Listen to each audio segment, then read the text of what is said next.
Thank you very much. I'm Vince McMahon, damn it, let's hear it! For those of you who actually think that I'm gonna join the, CM Punk Kiss My Ass Club, I hope you're not gonna be disappointed. That's definitely not gonna happen. I can't imagine myself on my hands and knees, and someone drops their trowel and shows me the big moon, and I could just never, ever do anything like that. But, the other aspect of this, the whole thing is bothersome in that there's supposed to be some sort of public negotiation. Whether it's John Cena last week publicly spewing off at the mouth, or if CM Punk wanted to have a public negotiation, contracts should not be negotiated, with all due respect, in public. But nonetheless, so they got CM Punk, I can't even pronounce his name. He is a punk, but nonetheless, come out, CM Punk. I wonder what the CM stands for. Huh? They got the punk part, right? Come on, let's get this over with. I got a plane to catch. Well, I think you'll find everything in this contract, Punk. Your attorney's the Sky Lolo seat here. You'll sign everything here and find everything here in order. Your attorneys have been through it numerous times, including that little provision that you want your own collector's cup. Nonetheless, look at you, sign it. Ladies and gentlemen, the chairman of the board, Vincent Kennedy McMahon. Let's hear it for Vince! Yeah! What a maneuver! Look at you, you're really gonna go through with it, aren't you? For somebody who's always been so pro John Cena, I figured you'd come out here wearing one of his ridiculous red t-shirts. You'd have the armbands on. But looking at you now, I can tell you have zero faith in John Cena come this Sunday, which I clearly don't blame you. My faith, or lack of faith, in John Cena has nothing to do with this. I simply want you to sign the contract for the right reasons. First of all, to make you a rich man. Rich and you already are. And secondly, I really couldn't live with myself if, in fact, somehow, on the last day of your existing contract, somehow you're able to win the championship from John Cena, walk out of Chicago with my title. I could not live with myself. That's why we have the contract. That's why we have all these provisions in here, just like you asked for, right? I mean, is this right, Phil? Right? I can call you Phil, right? I mean, come on. Hey, come on! You went to open the sucker up, let's open it up! By all means, you want to have fun? Let's have fun. I've got everything in here that you wanted. Because my lawyers looked over your contract, Vince. And frankly, it just wasn't up to par, so I had them draw up a new one. I have it right here. My signature's already on it. All you's got to do is sign it. I do think you should know about a couple of new perks I've added to it. You say you don't think contractual things shouldn't happen in public? Let's ask the WWE Universe! You people want this to go down in public? You want to hear a couple of new perks? Don't push me. What? He said don't push me. Did you already look at this? Did somebody stooge this off? Because this is actually provision 1. That I get to push you. Vince, I'll push you all I want. I'll kick you in the nuts and you'll smile at me and like it and show me some respect. Because if you don't, I find the nearest paper shredder, I toss this puppy in there, and Sunday, I leave with your WWE Championship. Provision number 1.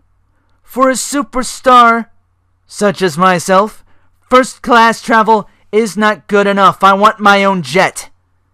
And I don't want your jet. Your jet smells. Don't try to pawn that thing off on me. I want my own jet. Number 2, my face will be on everything. I want my face on the Titantron. I want my face on these turnbuckles. I want cups, posters, spoons, knives, forks, shoes, socks. I want everything with my face on it. Number 1 thing being, I want you to bring back the WWE ice cream bars. Look at that, I just made you $1 million in ice cream sales. I want WWE Films to immediately start production on CM Punk the movie.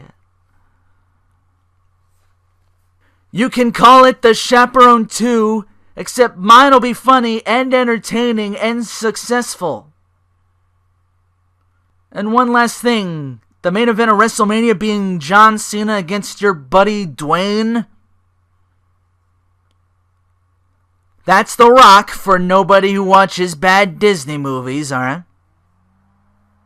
You can still have that little fantasy, but the match I compete in at WrestleMania will be the main event.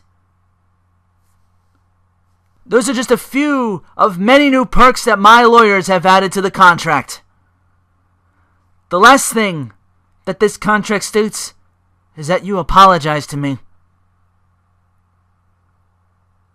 I know, Vince McMahon doesn't apologize, right? But you will apologize to me for suspending me last week. You will apologize. Hell, you know what? I'm just going to be honest. You're not just apologizing to me. You're apologizing to these people for being one of the biggest hypocrites I have ever seen in my entire life.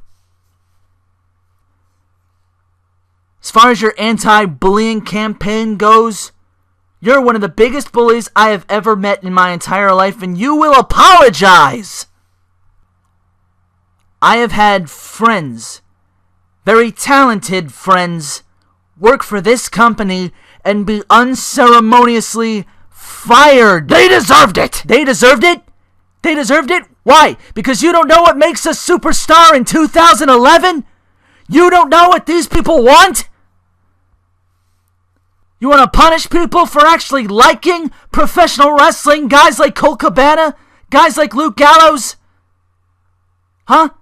You will apologize to me for them because they can't be here right now and they can't stand up to you and they can't let their voice be heard. I am CM Punk and I am the voice of the voiceless, and you will apologize and you will like it. Hey, look, just calm down, okay? Let's just get this signed and just calm down, okay? Let's be gentlemen here, okay? Let's be gentlemen. Gentlemen.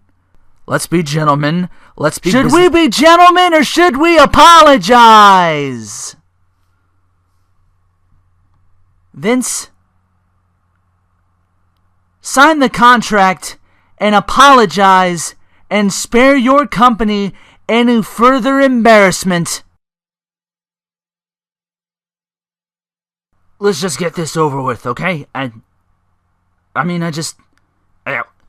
on, I feel like I've eaten a crap sandwich out here. I don't give a damn what you people want! That's the problem! Vince!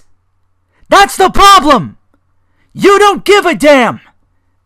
And my problem is I care too much! Am I a bad guy? Absolutely. I don't wear a white hat, but I damn sure am in touch with these people want. And right now, I think Boston wants to hear an apology.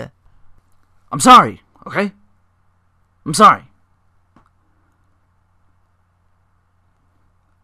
I said I'm sorry. What?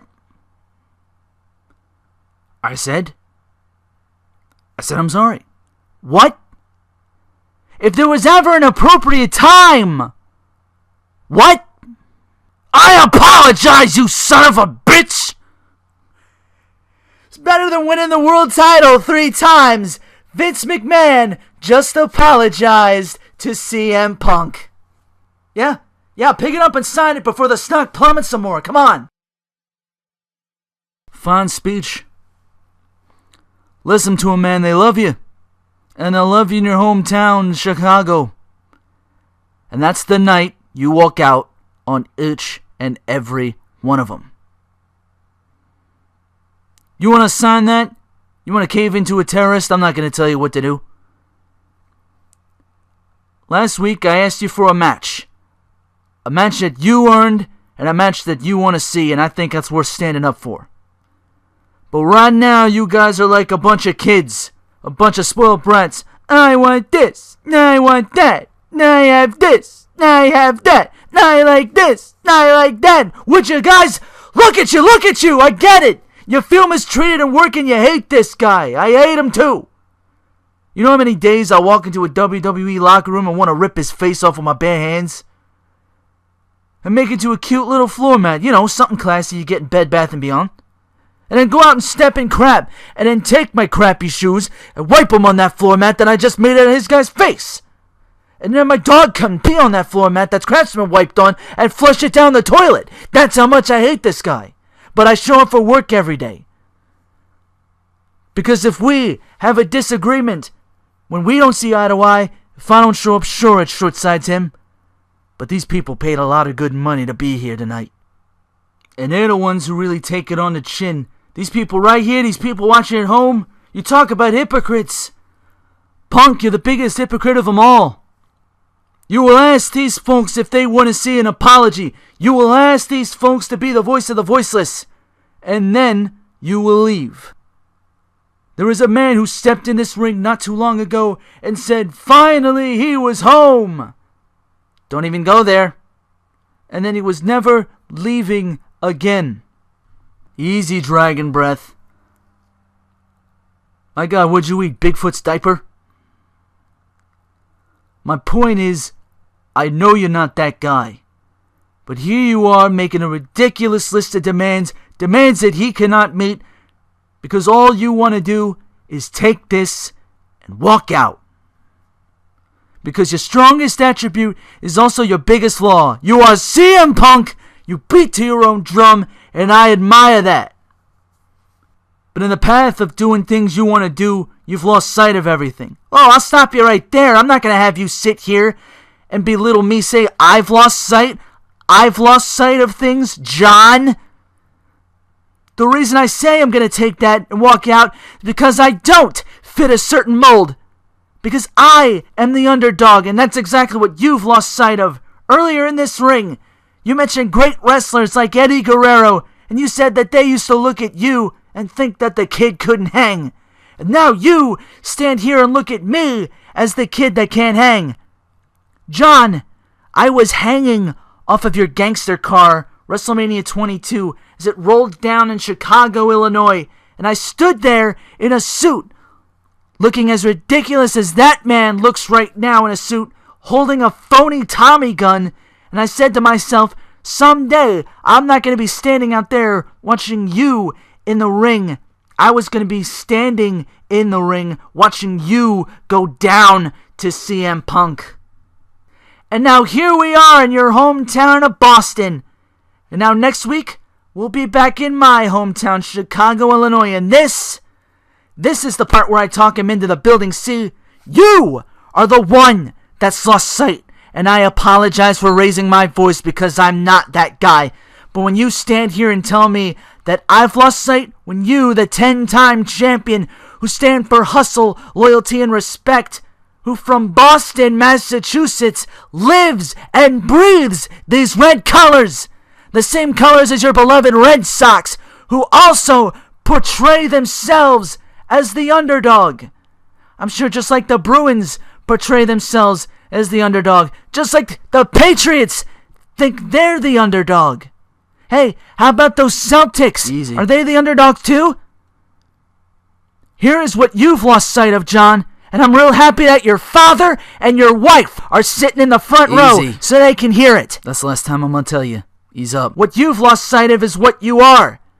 And what you are is what you hate. You're the 10-time WWE champion. You're the man. Ladies and gentlemen, the champ is here.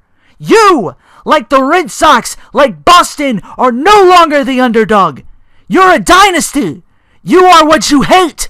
You have become the New York Yankees. You're Steinbrenner, and you might as well be Jeter. Mr. 3000, I'm the underdog. I'm the underdog. Cut it off! Turn the music off because I have something to say, and I'm positive that everybody here wants to hear it, and everybody sitting at home has their DVRs fired up because they want to hear it. I'm glad you just punched me in the face, John. I'm glad it went down this way because it hit me like a bolt of lightning exactly why I no longer want to be here, why I want to leave. It's because I'm tired of this. I'm tired of you. I'm just tired. So, ladies and gentlemen of the WWE Universe, Vince, John, Sunday night, say goodbye to the WWE title. Say goodbye to John Cena. And say goodbye to CM Punk. I'll go be the best in the world somewhere else.